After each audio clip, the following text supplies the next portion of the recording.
strange traditions around the world. Throwing babies off balconies, severing fingers and getting covered in cinnamon and pepper. These strange traditions around the world will widen your peepers with astonishment. Number 5. Fingerly Snippets, a series of unfortunate events. The Dani tribe, found in the fertile highlands of Papua New Guinea, have a barbaric tradition of snipping the ends of their fingers off.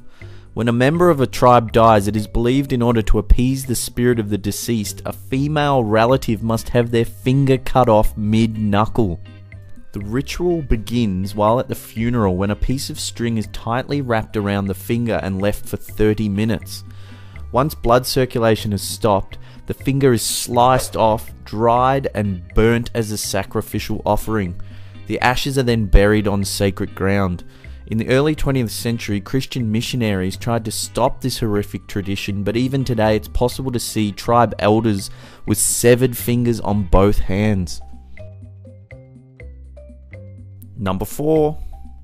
Danish spice weasels. In Denmark, it is tradition to spray people with cinnamon on their 25th birthday if they haven't yet been married. That's right, cinnamon. And not just a puff either. We're talking large bags of cinnamon to cover the poor single sods from head to toe.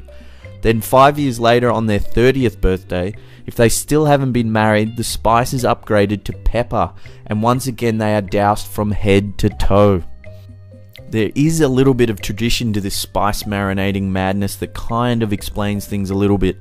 The tradition goes back to the spice salesmen of the 16th century who were too busy travelling the land selling spices to find a suitable mate and settle down, so they became known as peppersvens, translating literally as pepper dudes. So next time a friend turns 25 or 30, why not spray them with exotic spices? Just tell them you're trying to expand their cultural horizons. It's a Danish tradition.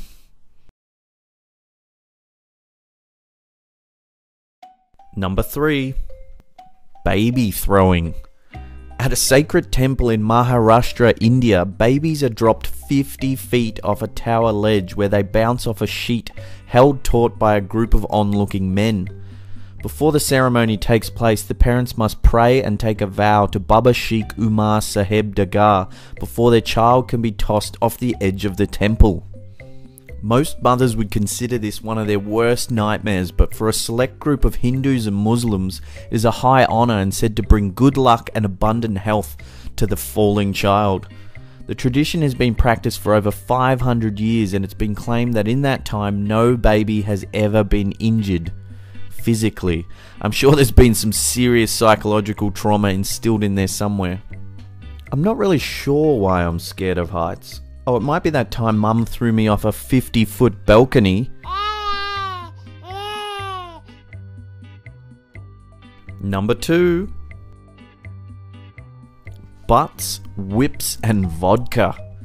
In the Czech Republic and Slovakia, a very odd tradition takes place on Easter Monday.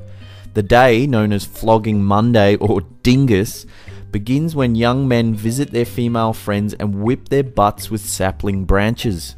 The whip, known as a pomlazga, is a selection of fresh pussy willow branches with coloured ribbons attached to one end. The pomlazga symbolises fertility. Considered as part of a traditional courting ritual, the young men demand treats and vodka before they whip the girls.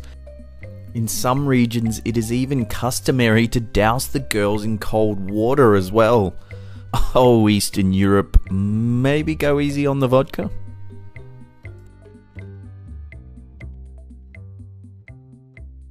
Number 1. Silly faces are gurning. Gurning is a great British tradition that dates back hundreds of years. Basically, to gurn, one simply pulls the most ridiculous face possible. We're talking bug eyes, jaw forward, duck lips, all that sort of stuff. Traditionally, gurners frame their face with a horse collar, known as gurnin through a braffen. The World Gurning Championships takes place in Crab Fair in Egremont, Cumbria, where the contestants are judged on how distorted they can make their mug. Four-time championship winner Peter Jackman took this tradition so far that in 2000 he had all his teeth removed just so he could pull sillier and more grotesque faces. His signature look is known as the Bela Lugosi, named after the Hungarian-American actor who played Dracula in the classic 1931 film Monologue.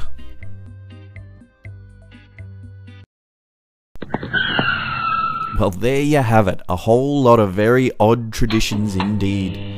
Well, that's it for another week. As always, thanks heaps for watching. Remember to give us a like, leave a comment, share it around with all your friends. Really helps us out. And this is the Slapped Ham shining off.